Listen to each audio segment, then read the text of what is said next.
again, everybody, and welcome to another episode of the Experience Maker live show. My name is Dan Gingiss, the Experience Maker.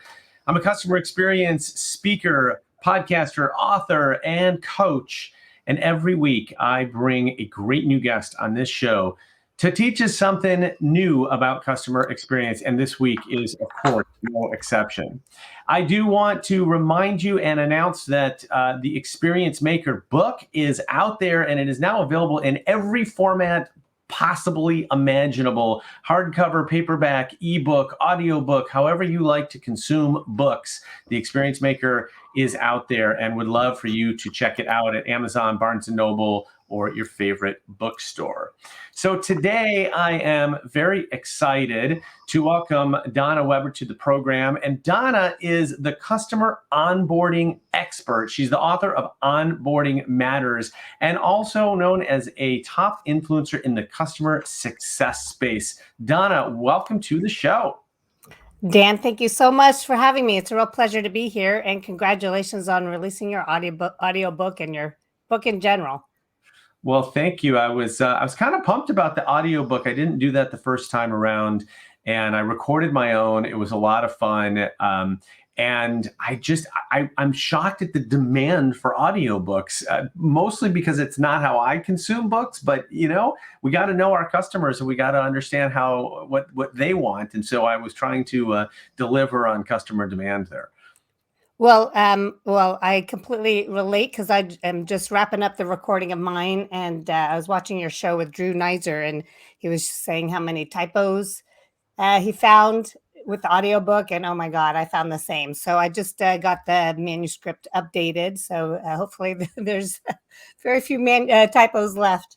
Exactly. I actually have a copy of my book right here that, if you can see, I have the word edits on it, because anytime I found anything, I'm like, okay, for the next version, we'll just have to update it. Very, very minor stuff. But it is funny because, I mean, the number of people that reviewed this book, including a professional editor, including family members, my brother who's a journalist, lots of other people. And I read it however many times. It's amazing that stuff still slips through.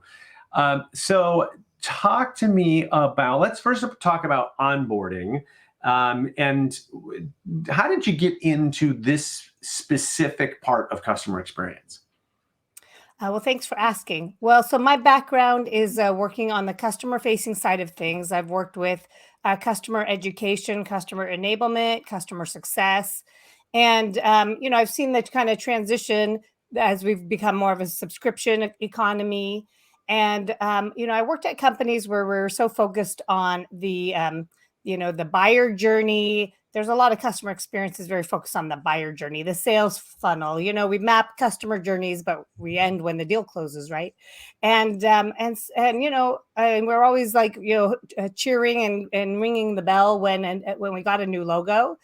But then it was like, yeah, but what about our existing customers? I was always like, what about our existing customers? So I was the one at leadership meetings going, hello, what about our existing customers? And started to dive in and explore ways that we could engage and onboard and enable new customers immediately, because I believe that the renewal happens in the first 90 days, not the last 90 days. For sure. And, when you talk about ringing that bell, I think of the B2B companies that I've worked for and have worked with. And so often we have that celebration about the new logo. I don't even like calling it a logo, right? Because that's like calling a customer by their account number, right? Exactly. And it's so personal. But what I think is so interesting is that celebration does not include the guest of honor. We very rarely ring the bell or go out for drinks with the new customer. And so, and I'd love for you to expound upon this, but my belief, having been that customer also in the B2B space so many times, is that the customer is most likely at that moment feeling some sort of buyer's remorse, or at least fearing buyer's remorse. Oh my gosh, I just signed, a six-figure contract, and if this goes south, I might be out of a job, or my boss is going to hate me, or whatever. So they're sitting here worried, and meanwhile, we're off ringing bells and having drinks. Oh, exactly. So I cover that in my book, Onboarding Matters. about the neuroscience of onboarding, because, I think, I think we've talked about this in our just casual chat before, but in the B2C space, there is some understanding of the psychology of the buyers and the users. And in the B2B space, we kind of figure we're not using that there's no people involved. And, especially I work with high growth, high tech, generally B2B companies, and they're really focused on their product. And sometimes they have, often they have awesome products. But the reality is that there's people who are buying the product, and there's people who are implementing the product, and there's people who are using the product. And there isn't much understanding or appreciation of that. And I find that fascinating. And I see that we have huge opportunity in the B2B space to be better at that. And I believe that, 10, 20 years ago, it was all about the killer app. That was the kind of tagline. Do you have a killer app? And, the reality is that our products are becoming more and more commoditized. And it's our relationships that are mattering more. And we need to learn how to do that. And we need to learn why that's important.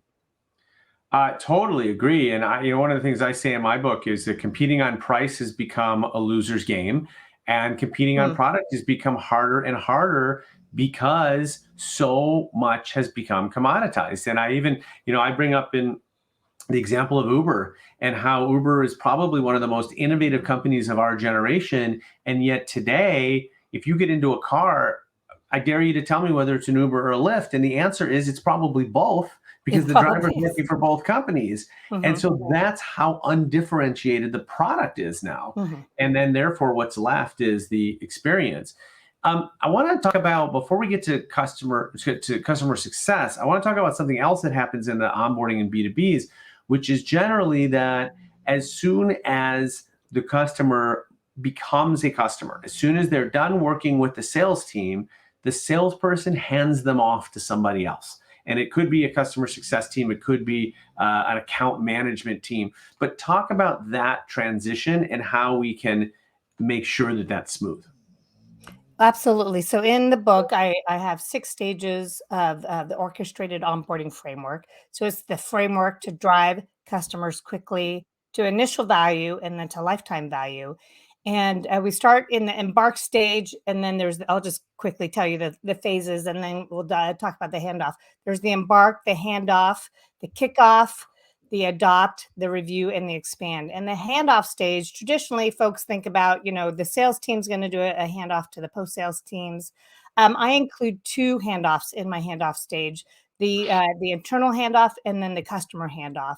So the internal handoff, oftentimes there's well, go look in the CRM and, you can see what they purchased, how many seats they have, what products they purchased. But I believe, especially in a high touch engagement, especially if you had a long sales cycle that was maybe, 2, 3, 5, 6 months, the sales rep becomes this trusted party. And it's not just a matter of what they purchase, but really passing over that trust and that relationship. So it may be what could really help those post-sales teams, whether it's an onboarding specialist, an account manager, a customer success manager, is passing the nuances of the relationship over. So kind of, knowing, let's say I'm the customer success manager, and the sales rep tells me, look, Dan is really technical. He's ready to dive in, go fast. Or, Dan is really nervous. His career's on the line. His reputation's at stake for buying this. He's got a lot of buyer's remorse. I'm going to handle that very differently. Dan's not technical. You're going to have to explain everything 3 times. All those things are going to help me set up for success. So that's that internal handoff, to really set those post-sales teams up for success and provide some continuity from the buyer journey to the customer journey. So I want to talk a little bit about this concept of customer success. And I admit I come at this from a little bit of skepticism, having been in customer success and sort of realizing the hard way that my job seemed to really just be inside sales, that I was basically just judged on, could I get the customer to spend more next year than they did this year? And what always bothered me was that as a customer, we want to spend less, not more. And so to me, if we want the customer to be successful, we at least have to align in terms of objectives of what success looks like. And I especially think that what often gets forgotten is, especially in the B2B space, this the customer success is really about, are they using our product and are they getting as much out of it as they should be? Are they getting what we promised them out of it? And to me, those questions have to be answered before we start talking about what else they can buy from us. But tell me about your perspective of customer success. And is this just, did someone just get really creative with the name of a department, or is this really supposed to be about making our customers successful? Well, one of the reasons I wrote Onboarding Matters is because I see most customer success teams are very internally focused. So they're fixated on churn, they're fixated on how many meetings they're having with customers, on compensation, on how are you going to capacity modeling. And I'm like, nobody's talking about the customer. And I actually dedicate the book to the customer, because when customers win, we win. So my whole goal is to turn the spotlight from the internal focus to the customers. And it's not just about selling to them, it's about providing value. You said customers want to pay less. Well, if you're providing them a lot of value, they are willing to pay a lot. There's a research that I quote in the book that customers, I think it was 64%. I can't remember the exact number or the source, but consumers are willing to pay more for a better experience. For example, as a consumer, I have an app for meditation. So I meditate most days, and there's plenty of free apps out there. But I am paying, it's about $100 a year for this one. It's called 10% Happier. And that's a lot for a mobile app, right? But it's very well produced. It's very curated. It's not about me scrolling through thousands of meditations and wondering what's going to be good because everyone in the world is posting on there. It's a curated experience, and I'm willing to pay for that. So that's an example. Like, you need to know your audience, and being the low cost option may be what your audience wants and needs, or maybe being the curated high value experience is what your customers want and need, and then you charge for that. So the main thing is to know your customers and then to provide value.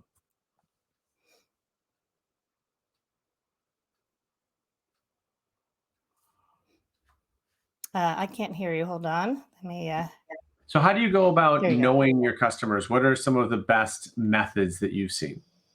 Well, I think it's really important to just pick up the phone and talk to them, really listen to them. Most companies are busy running net promoter scores and surveys. I mean, I don't know about you, but I've got survey fatigue, because every transaction we got a survey to fill out. And do you ever see any changes that result from your feedback? So we actually are training our customers and our users to stop responding because they're not seeing any impact from all that time and effort. So when I work with companies, we do customer interviews, and they can be 20 to 30 minutes. We have like 5 to 10 questions. Keep it really simple, open-ended questions, and ask the question and then listen. And it's really interesting to hear even not just what they say, but how they say it. Like at one company, I was interviewing their customers. So they're a learning technology company. And, I heard from every customer. One would say, oh, the customer success manager is awesome. Another one says, I never hear from them. So then you start to find out, well, there's no consistent process. Everyone's doing their own thing. Another company I worked with, all the customers declared that it was the best onboarding experience they ever had. They gushed about how great customer service they had. And that's great to know. And like, how are we going to scale with that if we want to continue providing that high touch, white glove treatment? And our customers, they're not using our products in a vacuum. They probably have a whole technology stack, right? And so I like to ask them, tell me about your best onboarding experience. And we learn from them, and that's how we innovate. We innovate by listening to our users. So pick up the phone, listen to one customer a week. With companies I worked in and worked with, we've had huge innovations. Just I didn't come up with those ideas. My colleagues with years of experience didn't come up with those ideas. We learn from our customers. That's how we innovate. I love asking your customer for their best onboarding experience. I think that's a great way to get them talking and to get ideas as well. Hey, Brandon, thank you for posting on LinkedIn. Appreciate it. He says that feedback should be a real-time goal. Completely agree. Also mentioned emphasizing personalization, personal attention. Definitely see that as well. So thank you so much for being here, Brandon. Really appreciate it. One of the things also I would note, you mentioned feedback and we never hear back. There's this concept of a feedback loop, and yet the loop seems to always get dropped. And one of the things I always recommend to clients is if somebody has suggested something to you, even if you don't take that suggestion until a year later, go back to them and tell them that you took their suggestion and implemented it, and they're really going to appreciate it and feel very strongly about you, and they're going to feel like that you did it because of their suggestion, even if you didn't, even if 1,000 other people suggested the same thing. And I think one of the best examples of this was when my former employer McDonald's launched all-day breakfast. They even put into their TV ads actual tweets from people that had been asking for all-day breakfast for years and years and years.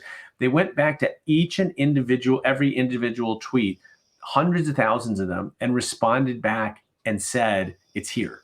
And Wow. every customer now feels like, wow, I did that, right? And I made that happen.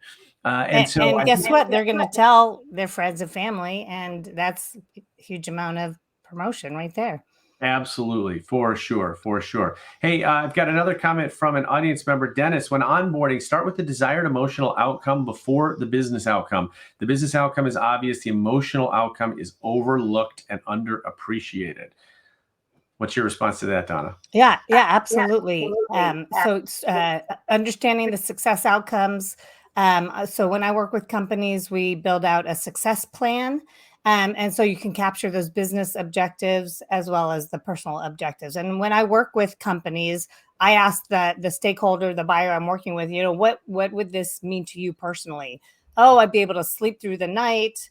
Oh, I would be a hero. Oh, I could, get a promotion. It's important to know what those personal aspects are. Yeah, it also gets you closer to the customer to just understand them and what makes them tick a little bit more, which I think is always useful. I've been advising people, especially during this time where so many people are still remote, pay attention to the little details, right? The customer that's got the dog running around in the back. Keep that in the back of your head. So when you're sending out a holiday gift this year, include a little milk bone for the dog, and you are going to absolutely just reach right into their heart, right? And so ironically, when we've been apart and been virtual, we've actually had the opportunity to learn much more about our customers than we ever have before, just by seeing, well, what's in the background, who and what are in their backgrounds. You can learn a lot about people. Similarly, as you meet people in real life, as people come into your store, restaurant, or whatever business that you're in, get to know them on a personal level, and then you can deliver experiences on a personal level as well. Yeah, I agree. In the book, I talk about including small talk, and it seems really like superfluous. But I'll look on LinkedIn, get a sense of kind of who this person is. I always take a moment, especially with it all being remote. I'm working with people from all over the world, just to take a moment, like to learn about them, to bond over something. Whether it's curly hair or a shared passion, or that the cat crawling across their shoulders while they're working, just take a moment to appreciate kind of the people side. And I feel like that lubricates the relationship, and you feel like you're on the same team and now you're partners. And especially if you're dealing with like a long and complex implementation and a very technical product, there's bound to be complications, delays, and problems. You're integrating, you're migrating, you're got your APIs, you got your data. It's not going to be easy, but if you have that personal connection, the studies show that people are more, willing to put up with that. They're more patient. They're on your side. If you've established that solid footing of a people connection initially. For sure. And if they've had good experiences with you in the past, they're going to be more patient if something goes wrong. I think customers understand that most companies are not perfect, that mistakes happen, that things go down, that last night I was trying to book a flight on my airline and their website was down. And, it happens. I mean, I know they don't intend for their website to be down. And so I think customers have a certain level of patience. It's really about what you do when things go wrong and how you respond that really kind of dictates the future of that relationship. And so maybe the integration is taking longer than anybody expected, but has it been a pleasant experience? Do I still know when the new deadline is, or is it completely, it could be any time and I don't have any clarity on that? Is there enough communication? Do I understand what's causing the delay so I can explain it to my boss, et cetera? These are all pieces where you're still evolving and working on that experience. And it's really important because, a long integration like that, or really anything that goes wrong with an experience can be an opportunity either to lose a customer or to actually make them more loyal. Yeah, absolutely. And I want to drill into the communication you mentioned, because we really need to have that transparency, that accountability, and that communication, especially now. I mean, the reality is if you order a pizza, you're getting this, tracking of every stage. They've threw the dough in the air, they've put the pastrami, the pepperoni on it. It's going in the oven. It's loaded in the truck. It's on the way. When we order things, my husband's tracking the items every step of the way. I'm just like, just tell me when it gets at the doorstep. But as consumers, that we have that expectation now. So in the B2B, we really need to provide that transparency, that communication for every step of the way. We need to have that relationship from day one or even before day one. Definitely agree. Donna Weber is the author of Onboarding Matters: How Successful Companies Transform New Customers into Loyal Champions. It released earlier this year and is available on Amazon and Barnes & Noble, wherever you buy books as well. Donna, how can people connect with you besides from buying your book? Well, I want to also share that just this week, I received 2 book awards. So the best new nonfiction and distinguished choice for business and entrepreneurship from the New York City Big Book Awards. So I'm really delighted to share That's that. amazing. Congratulations. That's Thank you. terrific. Thank you. Thank you. And so go to donnaweber.com. That's DONNAWEBER.com to learn more, to look into the book, and to reach out and connect. Awesome. Well, thank you so much for being here, Donna. I appreciate all the insights. I think onboarding is such a key part of the experience, and I love that you've made it your absolute focus. I think if we get onboarding right, the rest of the experience can fall into place a whole lot easier. So thank you so much for sharing your wisdom with us today. Thanks for having me, Dan. It's a real pleasure to talk with you. Well, and thank you for being here on a special Friday edition of the Experience Maker Show. We will be back next week at our normal time, which is Thursdays at noon Eastern and 11 o'clock Central, where I am, 9 o'clock Pacific. I guess I should include 10 o'clock Mountain so that I don't offend anybody, at least in the US. I also want to remind people that I have a weekly newsletter. You can get it at cxnewsletter.com, where I share articles, videos, events, everything related to customer experience that you need for the week. It's a free newsletter, and I really have a lot of fun with it. I put a lot into it, and hopefully people get a lot out of it. Certainly from the feedback that I've gotten, they do. So go to cxnewsletter.com to sign up for that. We'll see you next week here on the Experience Maker Show. Again, thanks so much for joining us. One last thing, if you have any suggestions on guests that I should have in 2022, because we are booked all the way through the end of this year, please reach out to me, dan@dangingiss.com, or hit me up on Twitter, LinkedIn, Instagram, Facebook, wherever you want. And I'd love to hear your suggestions for future guests. Thanks so much. Have a great weekend. We'll see you next time.